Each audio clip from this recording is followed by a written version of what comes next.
नमस्कार दोस्तों, आपका हमारे यूट्यूब चैनल माँ कामाख्या शक्ति पर स्वागत है। आज का जो विषय है पंचाक्षर मंत्र और षडाक्षर मंत्र के जप से संबंधित है।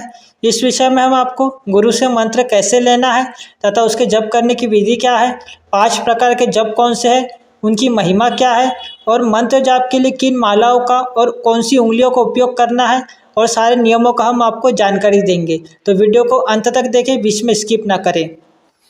कई शिव भक्तों को ऐसी मन में दुविधा या संकोच रहता है कि हम शिव जी के पंचाक्षर मंत्र का या षडाक्षर मंत्र का जप करें या नहीं। किसी ने गुरु दीक्षा ली होती है, किसी ने नहीं ली होती है। तो ऐसी स्थिति में कैसे हम मंत्र का जप करें। इंटरनेट पे आजकल कई ऐसे विद्वान पंडित हो गए हैं जिन्होंने भ्रामक जानकारियाँ फैला रखी है।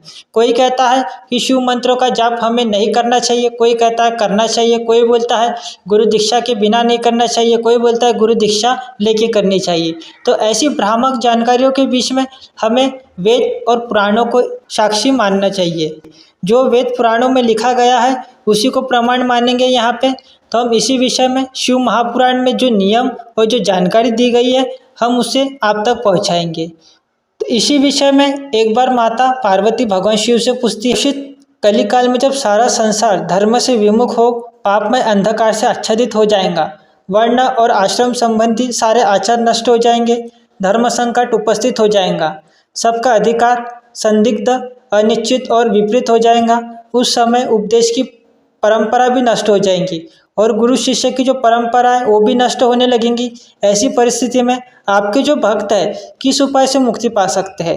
तो इस विषय में महादेव जी माता पार्वती के सामने संपूर्ण जानकारी सामने रखते हैं। तो आइए जानते हैं। भोलेनाथ कहते हैं, आज्ञाहीन, क्रियाहीन, श्रद्धाहीन तथा विधि के पालनार्थ आवश्यक दक्षिणा से हीन जो जप किया जाता है वह सदा ही निष्फल होता है। मेरा स्वरूपभूत मंत्र आदि आज्ञासिद्ध, क्रियासिद्ध और श्रद्धासिद्ध होने के साथ ही दक्षिणा से भी युक्त हो तो उसकी सिद्धि होती है और उससे महान फल प्राप्त होता है। शिष्य को चाहिए कि वह पहले तत्ववेत्ता, आचार्य, जपशील, सद्गुण संपन्न, ध्यान योग परायण एवं ब्राह्मण गुरु की सेवा में उपस्थित हो, मन में शुद्ध भाव रखते हुए प्रयत्नपूर्वक उन्हें संतुष्ट करे। ब्राह्मण साधक अपने मन, वाणी, शरीर और धन से आचार्य का पूजन करे और उसे यथासंभव दान भी दे। तदनंतर सब सामग्रियों सहित अपने आप को गुरु की सेवा में अर्पित कर दे। इस प्रकार यथाशक्ति निश्चल भाव से गुरु की विधिवत पूजा करके गुरु से मंत्र एवं ज्ञान का उपदेश क्रमशः ग्रहण करे। इस तरह संतुष्ट हुए गुरु अपने पूज्य शिष्य को, जो 1 वर्ष तक उनकी सेवा में रह चुका हो, गुरु की सेवा में उत्साह रखने वाला हो, अहंकार रहित हो और उपवास पूर्वक स्नान करके शुद्ध हो गया हो, पुनः विशेष शुद्धि के लिए पूर्ण कलश में रखे हुए घृत से तथा पवित्र द्रव्य युक्त मंत्र शुद्ध जल से नहलाकर चंदन, पुष्पमाला, वस्त्र और आभूषणों द्वारा अलंकृत करके उससे सुंदर वेशभूषा से विभूषित करे। तत्पश्चात शिष्य से ब्राह्मणों द्वारा पुण्यवाचक करवाकर और ब्राह्मणों की पूजा करके समुद्र तट पर, नदी के किनारे, गौशाला में, देवालय में, किसी भी पवित्र स्थान में अथवा घर में सिद्धिदायक काल आने पर शुभ तिथि, शुभ नक्षत्र एवं सर्वदोष रहित शुभ योग में गुरु अपने उस शिष्य को अनुग्रह पूर्वक विधि के अनुसार मेरा ज्ञान दे। एकांत स्थान में अत्यंत प्रसन्नचित हो उच्च स्वर से हम दोनों के उस उत्तम मंत्र का शिष्य से भलीभांति उच्चारण कराए। बारंबार उच्चारण कराकर शिष्य को इस प्रकार आशीर्वाद दे, तुम्हारा कल्याण हो, मंगल हो, शोभन हो, प्रिय हो। इस तरह गुरु शिष्य को मंत्र और तदुपरांत आज्ञा प्रदान करे। इस प्रकार गुरु से मंत्र और आज्ञा पाकर शिष्य एकाग्रचित हो संकल्प करके पुरस्चरण पूर्वक प्रतिदिन उस मंत्र का जप करता रहे। वह जब तक जिए तब तक अनन्य भाव से तत्परता पूर्वक नित्य 1008 मंत्रों का जप किया करे। जो ऐसा करता है वह परम गति को प्राप्त होता है। जो प्रतिदिन संयम से रहकर केवल रात में भोजन करता हो और मंत्र के जितने अक्षर है उतने लाख का 4 जप आदरपूर्वक कर देता हो, वह पौरश्चरणिक कहलाता है। जो पुरस्चरण करके प्रतिदिन जप करता रहता है उसके समान इस लोक में दूसरा कोई नहीं है, वह सिद्धिदायक सिद्ध हो जाता है। साधक को चाहिए कि वह शुद्ध देश में स्नान करके सुंदर आसन बांधकर अपने हृदय में तुम्हारे साथ मुझ शिव का और अपने गुरु का चिंतन करते हुए उत्तर या पूर्व की ओर मुख किए मौन भाव से बैठे चित्त को एकाग्र करे तथा आदि के द्वारा 5 तत्वों का शोधन करके मंत्र का न्यास आदि करे। इसके बाद सलीकरण की क्रिया संपन्न करके प्राण और अपान का नियमन करते हुए हम दोनों के स्वरूप का ध्यान करें और विद्या स्थान अपने रूप, ऋषि, छंद, देवता, बीज, शक्ति तथा मंत्र के वाच्यार्थ रूप मुझ परमेश्वर का स्मरण करके पंचाक्षरी का जप करें। हम आपको मंत्र जप के प्रकार बताएंगे, कितने प्रकार है, उसका महत्व क्या है। मानस जप उत्तम है, उपांशु जप मध्यम है तथा वाचिक जप उससे निम्न कोटि का माना गया है। रुद्र से अधिष्ठित मानस जप उत्तम कहा गया है, विष्णु से अधिष्ठित उपांशु जप मध्यम कहा जाता है तथा ब्रह्मा से अधिष्ठित वाचिक जप अधम कहलाता है। ऐसा क्रमशः समझना चाहिए। जो ऊंचे नीचे स्वर से युक्त तथा स्पष्ट और अस्पष्ट पदों एवं अक्षरों के साथ मंत्र का वाणी द्वारा उच्चारण करता है उसका वह जप वाचिक कहलाता है। और जिस जप में केवल जीवा मात्र हिलती है अथवा बहुत धीमे स्वर से अक्षरों का उच्चारण होता है तथा जो दूसरों के कानों में पड़ने पर भी उन्हें कुछ सुनाई नहीं देता, ऐसे जप को उपांशु जप कहते हैं। जिस जप में अक्षर पंक्ति का एक वर्ण से दूसरे वर्ण का और एक पद से दूसरे पद का तथा एक शब्द से दूसरे शब्द का अर्थ का मन के द्वारा बारंबार चिंतन मात्र होता है वह मानस जप कहलाता है।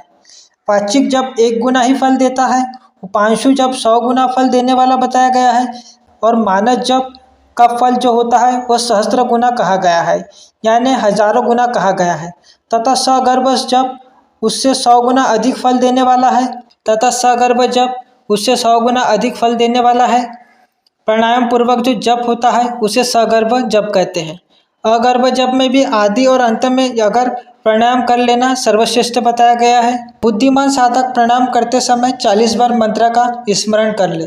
जो ऐसा करने में असमर्थ हो वो अपनी शक्ति के अनुसार जितना हो सके उतने ही मंत्रों का मानसिक जप कर ले। 5, 3 अथवा 1 बार अगर्भ या सगर्भ प्राणायाम करना चाहिए।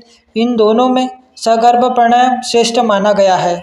सगर्भ की अपेक्षा ही ध्यान सहित अगर जप किया जाए तो वह सहस्त्र गुना फल देने वाला कहा जाता है। इन 5 प्रकार के जपों में से कोई एक जप अपनी शक्ति के अनुसार करना चाहिए। अब आगे महादेव जी माता पार्वती से विभिन्न प्रकार की मालाओं से जप करने पर जो फल प्राप्त होता है उस विषय में जानकारी देते हैं। अगर अंगुली से जप की गणना की जाए तो उससे 1 गुना फल प्राप्त होता है। रेखा से गणना करने पर 8 गुना फल समझना चाहिए। पुत्र जीव की माला से 10 गुना अधिक फल समझना चाहिए। शंख के मनकों की माला से 100 गुना, मूंगे की माला से 1000 गुना, स्फटिक की माला से 10,000 गुना, मोतियों की माला से 1,00,000 गुना और पद्माक्ष की माला से 10 लाख गुना और स्वर्ण के बने हुए मनकों की माला से जप करने पर कोटि गुना अधिक फल बताया गया है। कुश की गांठ से तथा रुद्राक्ष से गणना करने पर अनंत गुने फल की प्राप्ति होती है, तो हमें रुद्राक्ष की माला या कुश की गांठ से बनी हुई माला को सर्वश्रेष्ठ मानना चाहिए। 30 रुद्राक्ष के दानों से बनाई गई माला जप कर्म में धन देने वाली होती है। 27 दानों की माला पुष्टिदायिनी और 25 दानों की माला मुक्तिदायिनी होती है। 15 रुद्राक्षों की बनी हुई माला अभिचार कर्म में फलदायी होती है। अब महादेव जी आगे जप कर्म में उंगलियों का महत्व बताते हुए कहते हैं कि जप कर्म में अंगूठे को मोक्षदायक समझना चाहिए और तर्जनी को शत्रुनाशक, मध्यमा धन देती है और अनामिका शांति प्रदान करती है। 108 दानों की माला उत्तमोत्तम मानी गई है और 100 दानों की माला उत्तम और 50 दानों की माला मध्यम होती है। 54 दानों की जो माला होती है वो मनोहारिणी एवं श्रेष्ठ कही गई है। इस तरह की माला से जप करें वह जप किसी को दिखाए नहीं। जप करते समय गुप्त तरीके से हमें गौमुखी में रख के जप करना चाहिए, किसी की नज़र नहीं पड़नी चाहिए। इस तरह से हमें जप करना चाहिए। कनिष्ठा जो उंगली होती है वह अक्षरणी मानी गई है। अक्षरणी का मतलब होता है जप के फल को नष्ट न करने वाली, इसलिए जप कर्म में शुभ है। दूसरी उंगलियों के साथ अंगूठा द्वारा जप करना चाहिए क्योंकि अंगूठे के बिना किया गया जप निष्फल होता है। घर में किए हुए जप को समान या 1 गुना समझना चाहिए। गौशाला में किए गए उस फल को 100 गुना समझना चाहिए। पवित्र वन या उद्यान में किए हुए जप का फल सहस्त्र गुना बताया गया है। पवित्र पर्वत पर 10,000 गुना, नदी के तट पर 1,00,000 गुना, देवालय में कोटि गुना और मेरे निकट किए हुए जप को अनंत गुना कहा गया है। सूर्य, अग्नि, गुरु, चंद्रमा, दीपक, जल, ब्राह्मण और गौ के समीप किया हुआ जप श्रेष्ठ होता है। अब आगे महादेव जी दिशा का महत्व बताते हुए कहते हैं कि जप की दिशा कौन सी होनी चाहिए। पूर्वाभिमुख किया हुआ जप वशीकरण में और दक्षिणाभिमुख जप अभिचार कर्म में सफलता प्रदान करता है।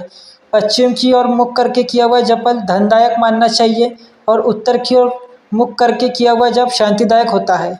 सूर्य, अग्नि, ब्राह्मण, देवता तथा अन्य श्रेष्ठ पुरुषों के समीप उनकी ओर पीट करके जप नहीं करना चाहिए। सिर पर पगड़ी रखकर, कुर्ता पहनकर, नंगा होकर, बाल खोलकर, गले में कपड़ा लपेटकर, अशुद्ध हाथ लेकर, संपूर्ण शरीर से अशुद्ध रहकर तथा विलाप पूर्वक कभी भी जप नहीं करना चाहिए। जप करते समय क्रोध, मद, छींकना, थूकना, जमाई लेना तथा कुत्तों और नीच पुरुषों की ओर देखना वर्जित है। यदि कभी वैसा संभव हो जाए तो आचमन करें अथवा माता पार्वती सहित शिव का स्मरण करें या ग्रह नक्षत्रों का दर्शन करें अथवा प्राणायाम कर ले। बिना आसन के बैठकर, सोकर, चलते फिरते अथवा खड़े होकर कभी भी जप नहीं करना चाहिए। गली में या सड़क पर, अपवित्र स्थान में तथा अंधेरे में भी कभी भी जप नहीं करना चाहिए। दोनों पांव फैलाकर कुक्कुट आसन में बैठकर, सवारी या खाट पर चढ़कर अथवा चिंता से व्याकुल होकर हमें कभी भी जप नहीं करना चाहिए। यदि शक्ति हो तो इन सब नियमों का पालन करते हुए जप करें और अशक्त पुरुष यथाशक्ति जप करें। इस विषय में बहुत कहने से क्या लाभ है, संक्षेप से मेरी बात सुनो। सदाचारी मनुष्य शुद्ध भाव से जप और ध्यान करके कल्याण का भागी होता है। आचार परम धर्म है, आचार उत्तम धर्म है, आचार ही श्रेष्ठ विद्या है और आचार ही परम गति है। आचारहीन पुरुष संसार में निंदित होता है और परलोक में भी सुखी नहीं हो पाता है। इसीलिए सबको आचारवान होना चाहिए। वेदज्ञ विद्वानों ने वेद शास्त्रों के कथानुसार जिस वर्ण के लिए जो कर्म विहित बताया है, उस वर्ण के पुरुष को उसी कर्म का संयमक आचरण करना चाहिए। वही उसका सदाचार है, दूसरा नहीं। सत्पुरुषों ने उसका आचरण किया है, इसलिए वह सदाचार कहलाता है। उस सदाचार का ही मूल कारण आस्तिकता है। यदि मनुष्य आस्तिक हो तो प्रमाद आदि के कारण सदाचार से कभी भ्रष्ट हो जाने पर भी दूषित नहीं होता। अतः सदा आस्तिकता का आश्रय लेना चाहिए। जैसे ये लोक में सत्कर्म करने से सुख और दुष्कर्म करने से दुख होता है, उसी तरह परलोक में भी होता है। इस विश्वास को आस्तिकता कहते हैं।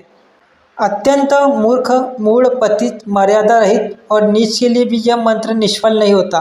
किसी भी अवस्था में पड़ा हुआ मनुष्य भी यदि मुझ में उत्पन्न भक्तिभाव रखता है तो उसके लिए भी यह मंत्र निस्संदेह सिद्ध होगा ही, किंतु दूसरे किसी के लिए भी यह सिद्ध नहीं हो सकता। इस मंत्र के लिए लग्न, तिथि, नक्षत्र, वार और योग आदि का अधिक विचार अपेक्षित नहीं है।